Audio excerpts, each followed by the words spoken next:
अस्सलामुअलैकुम, आप देख रहे हैं बाखबर सुबह। मैं हूं Faisal Abbasi. Good morning to all of you. इस उम्मीद के साथ कि आज का दिन भी हम सब के लिए खैर आफियत का होगा। आप जहां कहीं भी होंगे खैर आफियत से रहेंगे। अपने प्रोग्राम में उमूमी तौर पे हम वो ख़बरें आपके सामने लेकर आते हैं जो आपके साथ शेयर नहीं की जाती, ना ही अखबारों में छापी जाती हैं, रोज़नामा 92 न्यूज़ का हिस्सा होती हैं। रोज़नामा 92 न्यूज़ वो ख़बरें छाप रहा होता है, इसके साथ साथ डिपार्टमेंट्स के अंदर क्या हो रहा है खुसूसी तौर पे हम अपने प्रोग्राम में इससे मुतालिक ख़बरें भी आपके साथ शेयर करते हैं। आज भी कुछ सिलसिला ऐसा ही है। मुल्क के मुख्तलिफ शहरों से हमारे नुमाइंदगान हमारे साथ मौजूद हैं। कराची से ज़ुहैब जेजा हमारे साथ होंगे, लाहौर से अली अरशद हैं, इस्लामाबाद स्टूडियोज़ में कासिम नवाज़ अब्बासी भी हमें ज्वाइन करेंगे, इकराम होती साहब भी हमारे साथ मौजूद हैं इस्लामाबाद स्टूडियोज़ में, और senior correspondent 92 news Suhail Iqbal Bhatti sahab भी यहाँ तशरीफ़ रखते हैं। सभी नुमाइंदगान का बहुत शुक्रिया।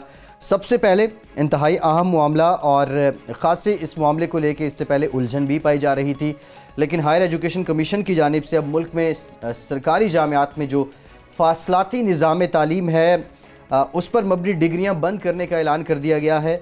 लेकिन 16 फरवरी 2019 के बाद जो दाखिले होंगे यूनिवर्सिटियों को भी इंतबाह कर दिया गया है कि वो दाखिले ना करें। उससे पहले अली अरशद साहब, आपकी ये स्टोरी है, बताइएगा 16 फरवरी 2019 से पहले जो लोग रजिस्टर्ड हैं, इनरोल्ड हैं यूनिवर्सिटीज़ के साथ, उनके लिए क्या पॉलिसी है? तलबा के लिए बड़ी अहम है, ख़ासकर जो नौकरी करने वाले अफराद हैं, जो जॉब होल्डर्स हैं, या ऐसे लोग हैं जो दूर दराज के इलाकों में हैं और वो तालीम हासिल करना चाहते हैं, तो उनके लिए हायर एजुकेशन में फासलाती निज़ाम तालीम बड़ी अहमियत की हामिल है। हायर एजुकेशन कमीशन पाकिस्तान ने चंद रोज़ कबल ये एक मरासला जारी किया है जिसमें उन्होंने कहा है कि यूनिवर्सिटीज़ को इंतबाह किया, वाइस चांसलर्स को कहा है कि वो अपनी वेबसाइट्स पर ये चीज़ें इंटीमेट करें, लोगों को बताएं कि 16 फरवरी 2019 के बाद से इसकी रजिस्ट्रेशन, इसकी अटेस्टेशन और इसकी डिग्री को एक्सेप्टेबल नहीं होगा। अब 16 फरवरी 2019 के बाद तो चीज़ नहीं होंगी, उससे पहले जो डिग्रीज़ दाखिले हो चुके हुए हैं फासलाती निज़ाम तालीम में, जिन यूनिवर्सिटीज़ में ये प्रोग्राम्स चल रहे थे, उनको हायर एजुकेशन कमीशन पाकिस्तान ने कहा है कि वो अपनी डिग्रीज़ के टेस्टेशंस करवा सकते हैं, उनकी डिग्रियां कानूनी हम तसव्वुर कर लेंगे। बेसिकली ये वो प्रोग्राम यूनिवर्सिटीज़ हैं जिन्होंने HEC के क्राइटेरिया को, HEC के रिक्वायरमेंट्स को पूरा किए बगैर ही फासलाती निज़ाम तालीम पर मबनी डिग्रियाँ जो हैं, अब डिग्री प्रोग्राम्स जो हैं, उनका इजरा कर लिया था। तो अब HEC ने क्वालिटी एजुकेशन को इंश्योर करने के लिए ये इनको किया है कि ये आप लोग अपने प्रोग्राम को या तो वो रेगुलराइज कर लें, क्राइटेरिया के अकॉर्डिंग कर लें, या फिर HEC मुकम्मल तौर पर बंद कर दी जाएगी।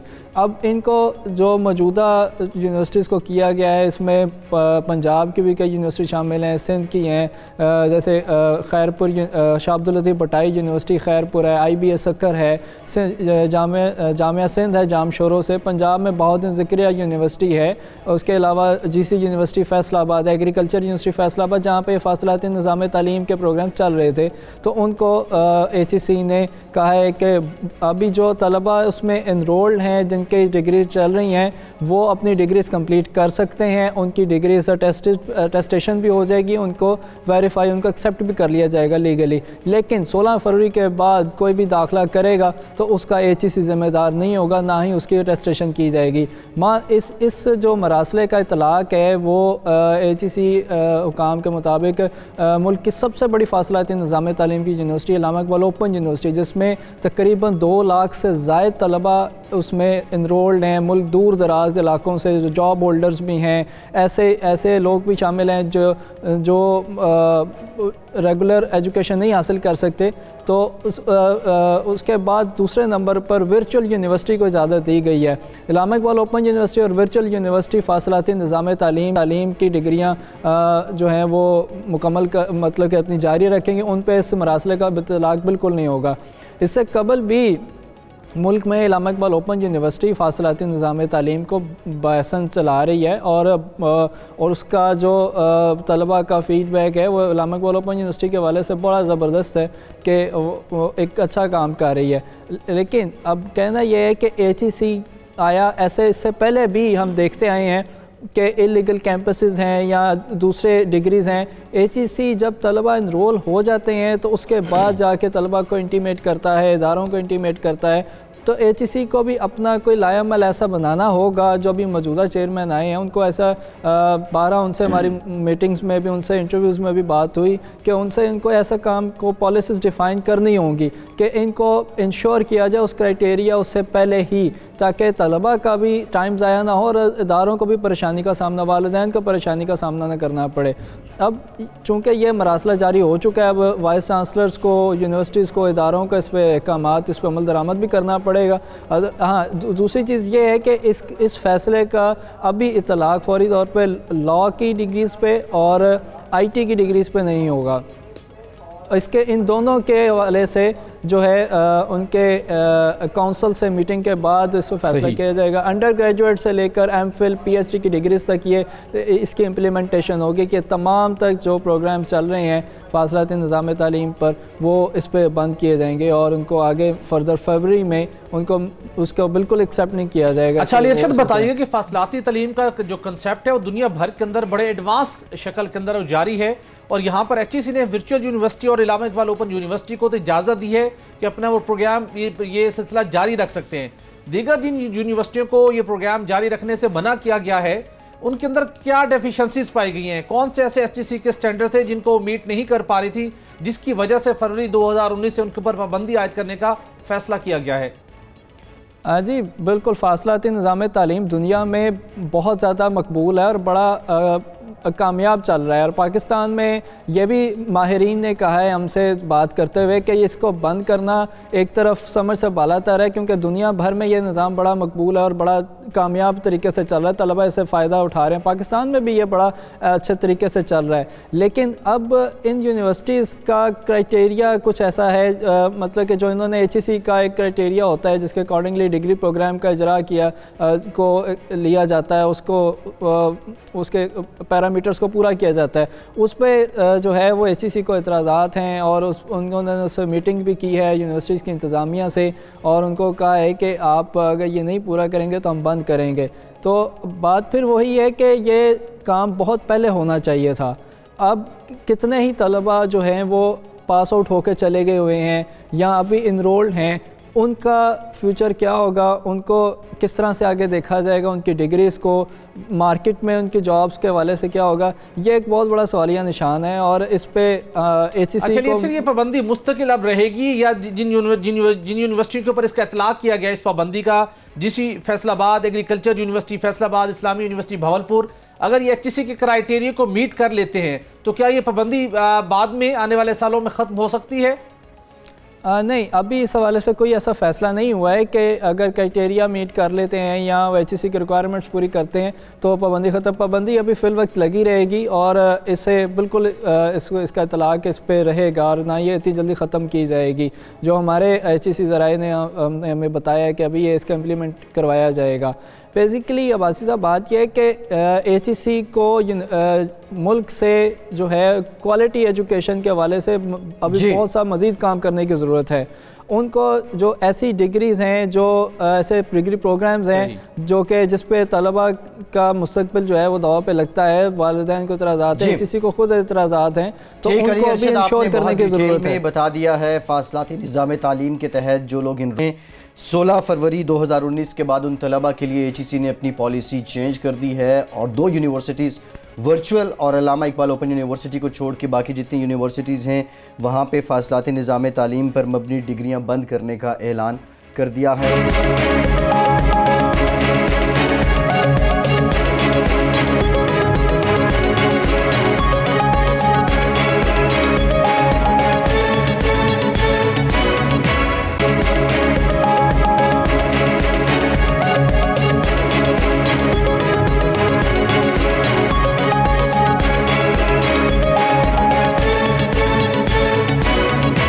भट्टी साहब आपकी तरफ आते हैं। नेपरा के नोटिस के बावजूद छोटे पन बिजली मंसूबों से बिजली खरीदारी के मुआहदे ना हो सके।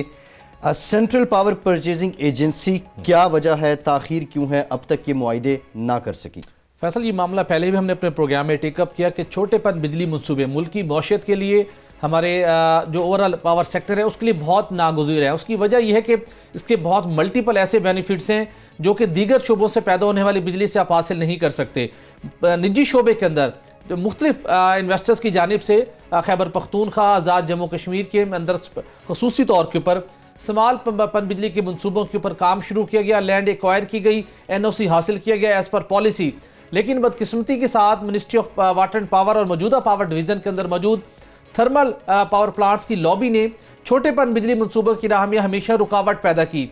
माजी के अंदर आपको याद होगा पाकिस्तान तहरीक इंसाफ की हुकूमत ने खैबर पख्तूनख्वा की हुकूमत में मुसलसल वफाकी हुकूमत से ये गिला किया जाता था कि सेंट्रल पावर परचेजिंग एजेंसी वो इदारा जो वफाकी हुकूमत के मातहत है, जब तक किसी इन्वेस्टर्स के साथ, कंपनी के साथ बिजली खरीदारी का मुआहदा नहीं करता, उस वक्त तक ये मनसूबे ऑपरेशनल नहीं हो सकते। और CPP की जानिब से माजी में भी रुकावट रही, आज भी ये रुकावट रही है।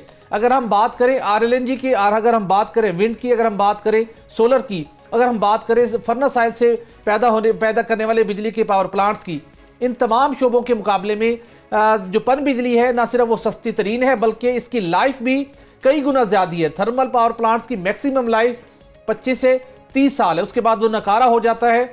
और थर्मल पावर प्लांट्स की तनसीब के अंदर आपको 60 से 70% मटीरियल इंपोर्ट करना पड़ता है। अगर हम छोटे पन बिजली मनसूबों की बात करें तो इनकी उम्र 70 से 80 साल तक ये ऑपरेशनल रहते हैं और इनकी जो प्रोक्योरमेंट है वो 90% तक लोकल प्रोक्योरमेंट है। और उसके बाद माहौल दोस्त हैं, बिजली भी सस्ती तरीन है, लेकिन उसके बावजूद मुख्तलिफ सरकारी इदारों की जानिब से रुकावटें माजी में पैदा की गई, आज भी रुकावटें पैदा की गई हैं कि इनके साथ बिजली खरीदारी का मुआहदा नहीं हो रहा। प्राइम मिनिस्टर ऑफ पाकिस्तान ने 50 लाख घर बनाने का ऐलान किया। अगर ये इसके ऊपर काबिल अमल ये मनसूबा होता है और इम्प्लीमेंटेशन होती है तो हमें अगले 5 सालों में 25,000 मेगावाट बिजली की मजीद जरूरत होगी, लेकिन छोटे पन बिजली मनसूबों की जानिब कोई तवज्जो देने को तैयार नहीं है। ठीक, भट्टी साहब, chairman small hydro power association Syed Mahmood Hussain Gardezi साहब हमारे साथ लाइन पे मौजूद हैं, उनसे भी जान लेते हैं। गर्देजी साहब, बहुत शुक्रिया आपके वक्त का। हमने देखा कि कुछ प्रोजेक्ट्स खैबर पख्तूनख्वा में लगे, उनमें से कुछ फ़ाल हुए, कुछ फ़ाल होने के बाद बंद हो गए, लेकिन बुनियादी तौर पे एक मुकम्मल ज़ब्त के साथ, मुकम्मल तरीक़ाकार के साथ जो आपके मुआहदे होने थे सेंट्रल पावर परचेजिंग एजेंसी के साथ, अभी तक वो क्यों ना हो सके? बड़ी मेहरबानी, आपने मुझे लाइन पे लिया। ये जो छोटे हाइडल पावर प्रोजेक्ट्स हैं, ये गुज़श्ता 16 साल से ये इनको पावर परचेजर नहीं मिल रहा और ये वन रीजन और अनदर रीजन इनको डिले किया जा रहा है। चूंकि पाकिस्तान में जो थर्मल लॉबी है वो इंतहाई स्ट्रांग है, वो हाइड्रो के कल्चर को डेवलप नहीं होने देते और उसका जो सबसे बड़ा टूल है वो हमारी ब्यूरोक्रेसी है, मिनिस्ट्री ऑफ एनर्जी है कि वो इस बात को समझने से कासिर हैं कि स्मॉल हाइड्रो जो लोकल इन्वेस्टर जो है, पाकिस्तान का इन्वेस्टर है, लोकल इकोनॉमी से पैसे उठा के वो प्रोजेक्ट डेवलप करके उनके ग्रिड पर बिजली ला के देगा, उसे खरीदने से इनकारी करते हैं। इसलिए कि जब ये कल्चर डेवलप हो गया, जो स्मॉल हाइड्रो हैं वो तकरीबन 6 से 7 हज़ार मेगावाट का पोटेंशियल हमारे पास मौजूद है, जो हाई हेड हैं और वो 6, 6.5, 7 सेंट से नीचे उनका टैरिफ बनता है। लेकिन दूसरी जानब यही मिनिस्ट्री ऑफ एनर्जी जो है, ये LNG जो बिजली खरीद रहे हैं LNG से, उसके 14 रुपए देने के लिए तैयार हैं और जो थर्मल खरीद रहे हैं वो 17 से 18 रुपए जो कोयले पे और दीगर जराए से खरीद रहे हैं वो 17-18 रुपए देने के लिए तैयार हैं। हाल ही में नेपरा ने, यानी एक और जुल्म, नेपरा ने ये किया कि स्मॉल हाइड्रो का रिटर्न ऑन इक्विटी जो 17% लार्ज दीगर तमाम पावर प्रोजेक्ट्स को उन्होंने दिया वो काट के 14% कर लिया और स्मॉल हाइड्रो से जो गारंटी थी, हाइड्रोलॉजिकल गारंटी पानी की, वो भी विड्रॉ कर दी। उन्होंने कहा जी कि नथिंग डूइंग, हम स्मॉल हाइड्रो को कोई गारंटी नहीं देंगे। तो इस तरह से हमें आज तक जो सबसे बड़ी प्रॉब्लम है कि CPPA जिसे वो पावर परचेजर कहते हैं, central power purchasing authority agency जो है, वो हमसे बिजली खरीदने के लिए रिलक्टेंट है, वेयर के साइट पर 50% हाइड्रो पावर प्रोजेक्ट तामीर हो चुके हैं। और हम ये चाहते हैं कि इस मामले का नोटिस लिया था, CPPA से जवाब तलब किया गया था, उसका क्या बना? उसके बावजूद CPPA तैयार क्यों नहीं? और खसूसी तौर के ऊपर इमरान खान साहब ने भी बड़ी कोशिशें की थी पन बिजली के फरोग के लिए, क्या आपने अपनी मुतालबा, अपनी दरखास्त उन तक नहीं पहुंचाई? जनाब, हमने नेपरा से लेकर CPPA और वहां से लेकर जनाब अभी एनर्जी को जो उमर अयूब साहब है इनसे मिले, तमाम तक जो हमने अपनी आवाज पहुंचाने की कोशिश की, तहरीरी तौर पर अपील, अखबारात, जो जराए थे हमें पहुंचाने की कोशिश की, लेकिन आज तक हमारी आवाज जो है वो चार दीवारी के बाहर ही है, उनके अंदर नहीं पेनिट्रेट कर सकी। नेपरा ने जो उनको जो नोटिस दिया था वो आज तक उसी खतों खताबत के दरमियान ही है कि एक खत लिखा जा रहा है, दूसरा उसका डिले महीने के बाद जवाब दिया जाता है। यानी जुल्म ये देख लीजिए कि नेपरा ने up front tariff small hydro को दिया था कि ये प्रोजेक्ट फौरन लगे, लेकिन उसको भी इस्लामाबाद हाई कोर्ट में स्टे ऑर्डर सीपीपीए ने ले लिया। अच्छा गनीर साहब, ये भी बता दीजिएगा आपके इल्म के मुताबिक कितने स्मॉल पन बिजली मंसूबे हैं जिनके ऊपर 50% काम मुकम्मल हो चुके हैं और कितने अरसे में वो ऑपरेशनल हो सकते हैं अगर सीपीपीए बिजली खरीदारी का मुआहदा कर ले? देखिए जी, इस वक्त जो 3-4 प्रोजेक्ट हैं और जिनकी टोटल इंस्टॉल कैपेसिटी तकरीबन 150 मेगावाट है, वो लेस देन 2 ईयर्स जो है वो ग्रिड में बिजली दे सकते हैं इस वक्त। बिल्कुल सही। और प्राइम मिनिस्टर इमरान खान साहब नए घरों के हवाले से प्लान पर काम कर रहे हैं, 50 लाख घर बनने हैं, उस हवाले से 25,000 मेगावाट मजीद बिजली दरकार होगी। तो ये पन बिजली मंसूबों के ऊपर फिर किस तरीके के साथ काम तेज रफ्तारी से आगे बढ़ाया जा सकता है कि हुकूमत का जो प्लान है उसको भी हम मीट कर सकें और जो महंगी बिजली पैदा करके गर्ची कर्जे में इजाफे का हम बाइस बनते हैं उससे भी गर्ची कर्जे के ऊपर भी कुछ कमी लाई जा सके? देखिए जी, हमने हाल ही में एक डिटेल अपील जो है वो प्राइम मिनिस्टर साहब की तवज्जो के लिए हमने लिखी थी और उन तक पहुंचाने की कोशिश की है। उसमें सिंपल ये है कि देखिए, अगर प्राइम मिनिस्टर ऑफ पाकिस्तान का वादा सच्चा है और वो 50 लाख घर बनाएंगे, अगर 50 नहीं भी बनते, अगर मैं ये समझता हूँ 25 लाख ही बना दें तो तब भी उनको 13 से 14 हजार मेगावाट चाहिए। इस वक्त बिजली अगर तमाम इंडस्ट्री चल पड़े तो इस वक्त भी आज की तारीख में 10,000 मेगावाट की शॉर्टफॉल है, लेकिन एनटीडीसी और ये जो थर्मल लॉबी है वो इस वक्त अपनी आवाज प्राइम मिनिस्टर तक और सीपीपीए और मिनिस्टर तक पहुंचाने में कामयाब हो चुके हैं कि आपके सिस्टम में इस वक्त बिजली बहुत ज्यादा है, आपको मजीद नहीं खरीदनी चाहिए। और ये इसी तरह से होगा कि जब 2-4 साल 5 साल गुजरेंगे और इनको काम नहीं, ये मौजूदा हुकूमत भी कोई पावर परचेज हाइड्रो से नहीं करेगी, कोई सीपीपी की जानिब से, पावर डिवीजन की जानिब से आपसे लेटेस्ट कोई कमिटमेंट की गई है? जनाब, हमने कोई अभी हाल ही में कोई 2 हफ्ते कबल मिनिस्टर साहब से मुलाकात की थी। उन्होंने कहा जी कि अब आप इंतजार करें, एनटीडीसी से हमें वो जो डिमांड एंड सप्लाई की रिपोर्ट आ जाए तो फिर फैसला करेंगे कि स्मॉल हाइड्रो से हम बिजली खरीदें या ना खरीदें। बिल्कुल सही। सैयद महमूद हुसैन गर्देजी साहब, आप हमारे साथ मौजूद थे, बहुत शुक्रिया आपके वक्त का, और बता रहे थे कि जो इनके तहफ़्फ़ुज़ात हैं। लेकिन भट्टी साहब, ये जो स्मॉल हाइड्रो पावर हैं जो केपीके के अंदर बिलखुसूस जो इस एबटाबाद की बेल्ट में लगाए गए हैं, वहाँ पे ये बहुत से प्रोजेक्ट्स फ़ाल हुए, फ़ाल होने के कुछ अर्सा बाद बंद हो गए, कुछ फ़ाल ही नहीं हो सके हैं।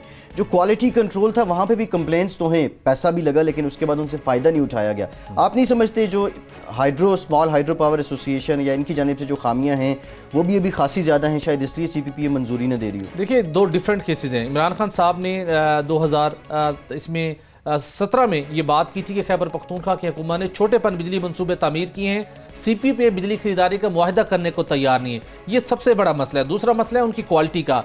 वो अगर प्राइवेट शोबे के अंदर हैं या अगर सरकारी शोबे के अंदर हैं तो उनकी इंजीनियरिंग ईपीसी इंजीनियरिंग प्रोक्योरमेंट और कंस्ट्रक्शन के जो जिम्मेदारी है उसको इंश्योर करना भी लाजिम है। लेकिन इंपॉर्टेंट ये है कि बहुत से मंसूबे ऐसे हैं जो कि आपके इलाके एबटाबाद में भी हैं, आप भी उसके विटनेस हैं। मंसूबे मुकम्मल हो चुके हैं लेकिन सीपीपीए की जानिब से मुआहदा न होने की वजह से वो ऑपरेशनल नहीं हो पाए। तो जो मंसूबे मुकम्मल हैं पहले उनको ऑपरेशनल होना लाजिम है, वो फिर बाद में पता चलेगा उनकी लाइफ कितनी है और अपनी क्वालिटी के मुताबिक बिजली पैदा कर सकते हैं या नहीं। ठीक, बट सब बहुत से ऑपरेशनल हुए और कुछ महीने बाद ही वो बंद हो गए। खैर, ये मामला आप देखते हैं, लेकिन एक बहुत बड़ा प्रोजेक्ट है स्मॉल हाइड्रो पावर का और इससे हुकूमत को बहुत ज़्यादा बचत हो सकती है, बहुत से फ़ायदे हासिल किए जा सकते हैं। सबसे सस्ती तरीन बिजली अभी तक पानी से बिजली हासिल करना ही है पाकिस्तान में।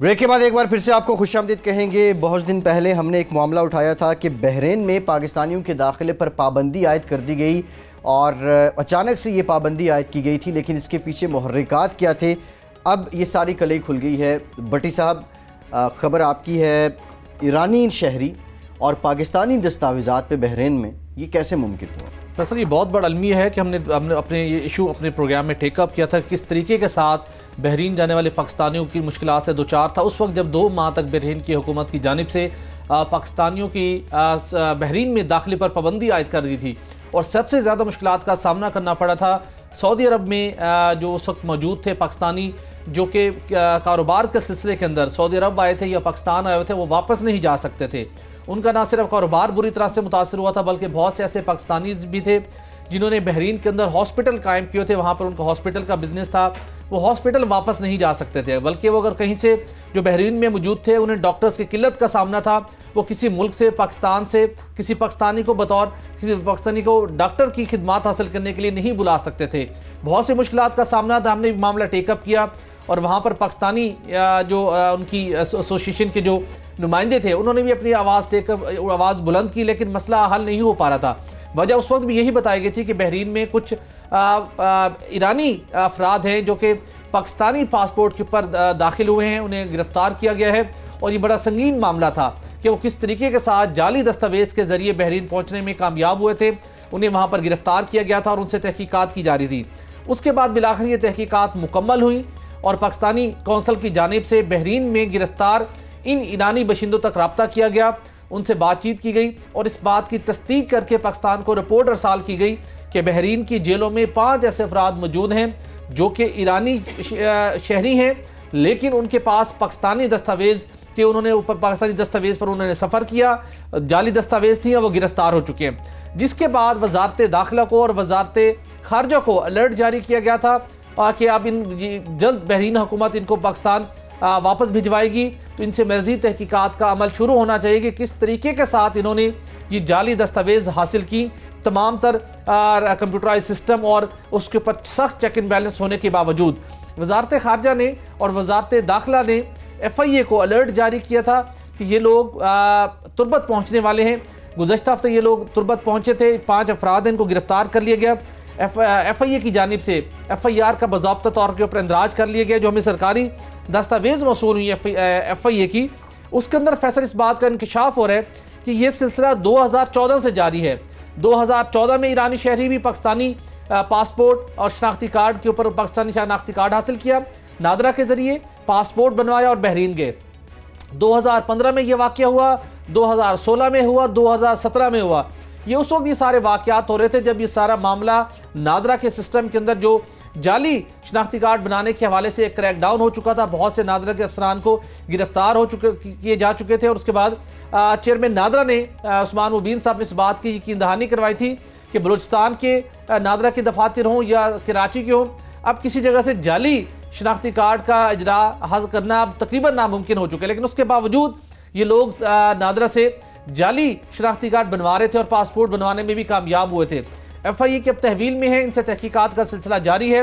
ये बहुत परेशान कुन बात है कि नादरा के ऊपर सख्त चेक एंड बैलेंस होने के बावजूद नादरा के अंदर अब भी ऐसे एलिमेंट्स मौजूद हैं जो मखसूस अफराद को, जो गैर मुल्कियों को पाकिस्तानी शहरियत देते हैं और उसके बाद शनाख्ती कार्ड के इजरा के बाद वो पासपोर्ट हासिल करके बैरून मुल्क सफ़र भी करते हैं। उसके साथ फैसल एक और बड़ा मामला है, संगीन मामला इस्लामाबाद में पानी की किल्लत का मामला। वज़ीर मुमलिकत बराए दाखिला शहरियार अफरीदी साहब ने कुछ फिगर्स पेश किए।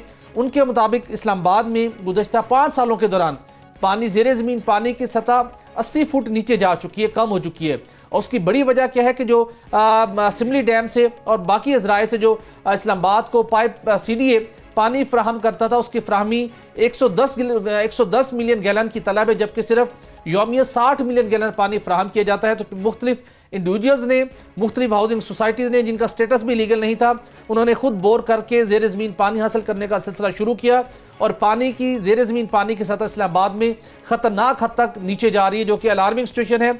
इस मामले के लिए अब ये प्लान किया जा रहा है भी मेट्रोपॉलिटन कॉर्पोरेशन की जानिब से कि इस्लामाबाद के अंदर जिस पानी की किल्लत का सामना है और गर्मियों के मौसम में इस्लामाबाद के मुख्तलिफ सेक्टर्स को एक हफ्ते तक पानी दस्तयाब नहीं होता। अब इस मसले से निपटने के लिए 40 छोटे नए डैम्स की तमीर का प्लान बनाया जा रहा है। प्लान कब बनेगा, कब इम्प्लीमेंटेशन होगा, बहुत वक्त लगेगा। इस्लामाबाद की पानी की ज़रूरत को पूरा करने के लिए जो एक सबसे बड़ा मंसूबा था कि दरियाए सिंध के ज़रिए से इस्लामाबाद को पानी फराहम किया जाए, 20 अरब का ये मंसूबा था, तखीर के शिकार हुआ और अब इसकी लागत 40 अरब पैसे तजावज़ कर चुकी है। लेकिन उसके बावजूद मुश्तरका मफादात कौंसिल अगरचे की इसकी मंजूरी दे चुकी है, लेकिन जो इस्लामाबाद के पानी का मसला है वो दरिया सिंध से पानी फराहम किए बगैर मुमकिन नहीं हो सकता। डैम, छोटे डैम्स की तामीर यकीनी तौर पर होनी चाहिए, लेकिन ये अगेन टाइम टेकिंग प्रोसेस है। जो दरिया सिंध से इस्लामाबाद को पानी की फराहमी का मंसूबा था, उसको जो इस वक्त फाइलों की नज़र हो चुका है, उसको अगर इम्प्लीमेंटेशन किया जाए तो आने वाले 2 से 3 सालों में इस्लामाबाद के अंदर पानी की जो तलब है उसको पूरा किया जा सकता है। और आबादी बढ़ने की बड़ी वजह करार दी गई है।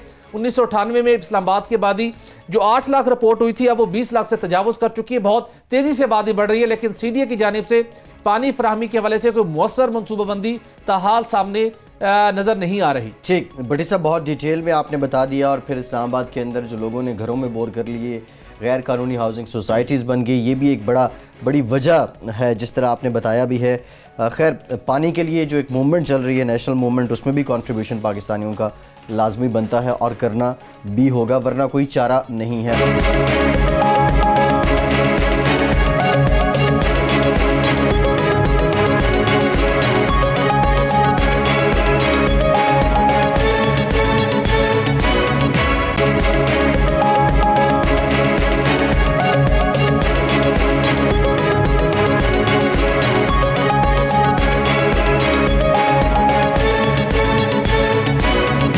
कासिम नवाज़ अब्बासी हमारे साथ मौजूद हैं। कासिम, आपकी खबर है जाली कंपनियों की जानिब से बेरोज़गार नौजवानों को झांसा देकर लूटने का सिलसिला जारी है और अब की बार ये जो तरीका अपनाया जा रहा है वो साइबर क्राइम में आ रहा है। ये इंटरनेट के ज़रिए, मोबाइल फ़ोन के ज़रिए कौन से लोग हैं जिन्हें ज़्यादा टारगेट किया जा रहा है और तरीक़े वारदात क्या है? जी बिल्कुल, ये काफ़ी अर्से से ये काला धन जो पाकिस्तान में किया जा रहा है और इस हवाले से FIA ने पहले भी कुछ लोगों को गिरफ़्तार किया है, जिनसे कराची से, लाहौर से, इस्लामाबाद से, जिनसे करोड़ों रुपए बरामद किए गए। उनका ये काम था कि लोगों को झांसा देते थे, स्पेशली जो नौजवान लोग थे, जो स्टूडेंट्स यूनिवर्सिटी से फ़ारिग होते थे, उनका डाटा हासिल कर दिया जाता था मुख्तलिफ़ जो हमारी कंपनीज़ हैं या मुख्तलिफ़ दीगर ज़राए से। तो उनको थ्रू ईमेल उनसे रब्ता किया जाता था या SMS उनसे कांटेक्ट करके, तो फिर उनको बैरून मुल्क, ज़्यादातर जो है वो बैरून मुल्क उनको नौकरियों का जो झांसा देकर फिर उनसे पैसे वसूल किए जाते थे। और पैसे इस मद में वसूल किए जाते थे कि पहले उनको ऑफ़र लेटर दिया जाता था, फिर उनको बताया जाता था कि आपका फ़लाँ तारीख को मेडिकल टेस्ट, और पाकिस्तान के किसी भी शहर में उनका मेडिकल जो जाली सेंटर्स वो उन्होंने खोल रखे हैं और उन सेंटर्स में उनसे उनका मेडिकल टेस्ट दिया जाता था, जिसकी फ़ीस जो है वो 9 से 10 हज़ार रुपये वो चार्ज की जाती है।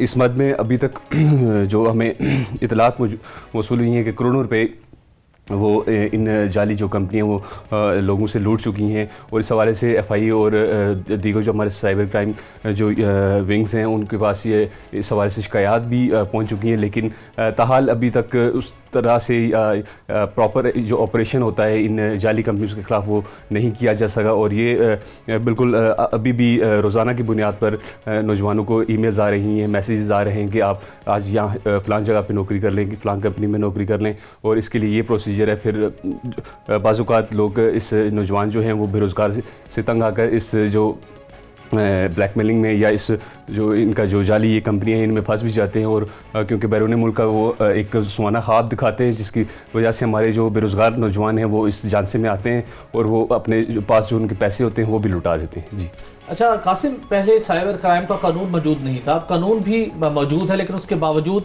जो मुख्तलिफ़ तरीक़ों से मोबाइल फ़ोन के ऊपर SMS किए जाते हैं, टेलीफोन कॉल्स करके ऐसे सादा नौजवानों को लूटा जाता है, उनके खिलाफ FIA मौसर तरीके से कार्रवाई करने में कामयाब क्यों नहीं हो पा रही? जी बिल्कुल, इस हवाले से जो हमारी बात हुई थी FIA काम का तो यही कहना है कि हम इस हवाले से प्रॉपर छानबीन कर रहे हैं। और इससे पहले भी हमने पूरे मुल्क में इस जो है वो ऑपरेशन किए हैं और बहुत से जो लोग उनको गिरफ़्तार भी किया जा चुका है। लेकिन ये अब जो ये इंटरनेट का जो यूज़र है वो इतनी तादाद उसकी बढ़ चुकी है कि इनका टारगेट करना अब ज़्यादा आसान हो गया। अब SMS मार्केटिंग एक शुरू हो चुकी है, काफ़ी अर्से से शुरू है, उसके ज़रिए ये लोगों को टारगेट करते हैं। तो FIA हुकाम काबू कंट्रोल करने की कोशिश तो कर रही है, लेकिन फिर भी ये जो है अभी उस तरह इस चीज़ पर काबू नहीं पाया जा सका कि इसको बिल्कुल ख़त्म किया जाए। और ये दिन ब दिन ये चीज़ जो है वो बढ़ती जा रही है। साइबर क्राइम विंग्स हमारे पास मौजूद हैं। पहले हमारे पास इसका कानून भी नहीं होता था, लेकिन अब कानून होने के बावजूद ये चीज़ें मज़ीद बढ़ी हैं। और ये जो जाली कंपनियां हैं ये नौजवानों को लूटने का जो सिलसिला वो ताहाल जारी है। और इस हवाले से जब हमारी एक बात हुई दुबई में, एक इस जो मेडिकल इनका जो हुकाम है जो नौकरियों का झांसा दे रहे थे, इस हवाले से हमारी दुबई हुकाम से बात हुई। उनका ये कहना था कि मेडिकल जो टेस्ट होता है वो दुबई के लिए स्पेशली, वो तो हम पाकिस्तान से कोई हो ही नहीं सकता। किसी जो दुबई की कंपनी है वो होता ही दुबई से है। जो भी मेडिकल का झांसा देते हैं या मेडिकल करवाते हैं पाकिस्तान से दुबई के लिए, वो सरासर जाली होते हैं। जी अच्छा कासिम, एक और मामला इसके अंदर PTA की भी बड़ी अहम जिम्मेदारी है। PTA ने अब एक SMS के जरिए मार्केटिंग के लिए मखसूस नंबर का इजरा किया जाता है PTA की मंजूरी के बाद। तो क्या PTA ऐसे नंबर्स की मॉनिटरिंग करता है कि उसके जरिए जो मार्केटिंग की जा रही है, क्या वो खिलाफे ज़ाब्ता, खिलाफे कानून या धोखाधड़ी के लिए तो ऐसी मार्केटिंग नहीं की जा रही? क्योंकि एक आम सिम से आप बंडल SMS आप नहीं कर सकते, उसकी लिमिट उसमें मुकर्रर की जा चुकी है, जिसके नतीजे में आपका सिम ब्लॉक भी हो जाती है अगर आप SMS आप इशू नहीं कर सकते मखसूस नंबर के जरिए, जिसके ऊपर अप्रूव्ड होता है कि मार्केटिंग पर्पज के लिए होगा। तो एक कोई फिल्टर PTA में मौजूद है इस चीज़ को, मामले को चेक करने के लिए, मॉनिटरिंग करने के लिए? बिल्कुल।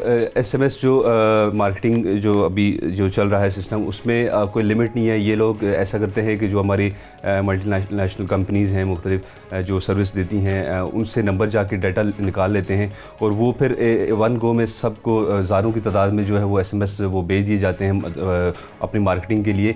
और फिर हज़ारों में से कोई चंद 100 या 10-20 वो लोग इनसे रब्ता भी करते हैं और वो जो इनके जानसे में आ जाते हैं। तो इस हवाले से अभी PTA ने भी प्रॉपर मैकेनिज्म नहीं बनाया कि इस सिस्टम को, ये जो SMS मार्केटिंग, इसको कंट्रोल किया जाए। इस हवाले से बिल्कुल होना चाहिए ताकि बहुत से लोग, हमें भी जैसे मैसेजेस रोज़मर्रा के आते रहते हैं आज मुख्तलिफ़ कंपनीज़ की तरफ से, तो इनको कंट्रोल किया जाना चाहिए। क्योंकि बहुत से जो सादा लोग, जो नौजवान हैं, वो इस झांसे में आकर अपने पास उनके पास जो एसेट या कोई पैसे होते हैं वो भी लुटा देते हैं।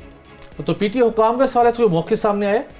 जी, इस हवाले से PTA हुकाम का यही कहना कि हमने जो SMS मार्केटिंग या दीगर जो हमारे ज़ेर निगरानी आते हैं मार्केटिंग के जो भी सोर्सेज, सामने उसको हवाले से एक पॉलिसी मुरतब कर रहे हैं। और इस पॉलिसी का मुरतब करके फिर इसको प्रॉपर इम्प्लीमेंट किया जाएगा। उसमें मुख्तलिफ जो हैं वो चीज़ें हैं वो PTA हुकाम वो टेक ओवर कर रही है। और इन चीज़ को SMS मार्केटिंग के हवाले से भी वो एक लाइल तय कर रहे हैं जिसको इसको कंट्रोल किया जाएगा। और फिर जो हमारे पास डेली के जो SMS आते हैं उनको कम किया जाएगा और लिमिटेड उनको एक एक्सेस दी जाएगी। ठीक कासिम, मोस्ट इम्पॉर्टेंटली वो लोग जो दुबई जाना चाह रहे हैं रोज़गार के लिए, ये बात क्लियर हो गई है कि पाकिस्तान में उनका किसी किस्म का कोई मेडिकल टेस्ट नहीं होता।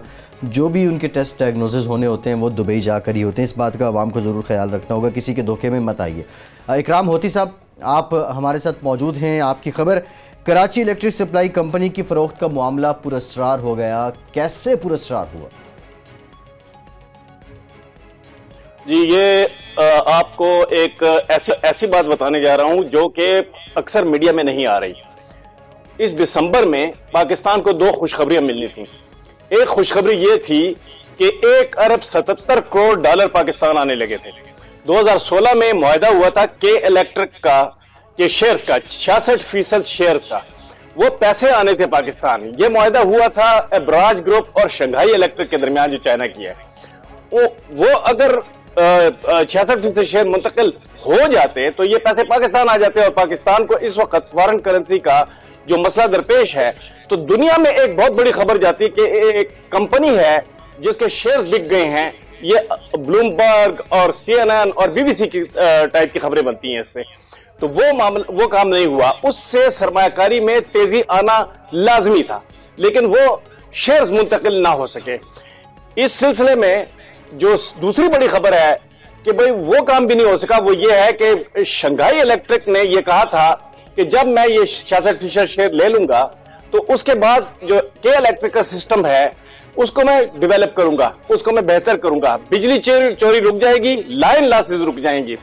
ये भी मामला अगर उसके साथ हो जाता है, शेयर की मुंतकिली के साथ और 1 अरब 77 करोड़ डॉलर पाकिस्तान आने के साथ, तो वो भी एक बड़ी खबर जानी थी दुनिया में। क्योंकि दुनिया में बिजली और में सरमायाकारी की खबरें बहुत ज्यादा आम हो जाती हैं। अब तीसरा मामला इसमें यह है कि जो शेयर्स थे के इलेक्ट्रिक के, वो बहुत अच्छे शेयर थे और उसमें खरीदारी बहुत बड़ी थी, क्योंकि वो जो थोड़े पैसों का बड़ा शेयर था। 8 रुपए, 8.5 रुपए का शेयर 2 साल से ये चला आ रहा था, अब ये 6.5 पे पहुंच गया। ये जो शेयर होल्डर हैं, इन्होंने भी इसमें दिलचस्पी खत्म कर दी। वो जो दिलचस्पी शेयर होल्डर ने खत्म की, तो उससे भी के इलेक्ट्रिक के जो सरमायाकारी का सिस्टम है उसको नुकसान पहुंचा। अब शंघाई इलेक्ट्रिक ने कहा है कि मैं इस शेयर होल्डिंग डील से बाहर निकल रहा हूं। वो जो बाहर निकल गया है और साथ ही उसने ऐलान किया है कि मुस्तकबिल में शायद हम दोबारा इसमें आ जाएं। लेकिन जो बड़ी खबरें दो पाकिस्तान के बारे में आनी थी दुनिया के मीडिया पर, वो नहीं आई। इसकी वजह क्या है? ये वजह सरकारी तौर पर अभी तक बयान नहीं की गई। अगर सरकारी तौर पर बयान कर दी जाए तो शायद कोई उम्मीद उभरे और जो पाकिस्तान के बारे में अच्छे आलमी खबरें आना थी वो भी आए। अब इस मुआहदे में क्या ऐसा मसला था कि ये रुक गया? इस मुआहदे के तहत तो पाकिस्तान में 1 अरब 77 करोड़ डॉलर आने थे हमारे बैंकिंग सिस्टम में। उसके साथ ही एक इंप्रूवमेंट का सिस्टम शुरू होता था बिजली का। वो बिजली का सिस्टम शुरू हो जाता तो वो एक पायलट प्रोग्राम बन जाता, क्योंकि वो प्राइवेट कंपनी करती। प्राइवेट कंपनी जब करती तो पाकिस्तान की जो सरकारी कंपनियां हैं वो बिजली के इंप्रूवमेंट के लिए जो काम कर रही हैं उसमें भी बेहतरी आ सकती थी। पाकिस्तान में इस वक्त 1 अरब 900 मिलियन डॉलर लिए जा रहे हैं एशियन डेवलपमेंट बैंक से, और आज ये शेड्यूल्ड है एक मीटिंग इमरान खान साहब के तहत काबीना की जी कि भाई उसमें ये तय किया जाएगा कि पाकिस्तान में स्मार्ट मीटर प्रोग्राम का वक्त खत्म हो गया। इकराम होती, सुहेल इकबाल भट्टी, ज़ुहैब जेजा, अली अरशद, कासिम नवाज अब्बासी आप सब हमारे साथ मौजूद थे। फैसल अब्बासी को इजाज़त दीजिए।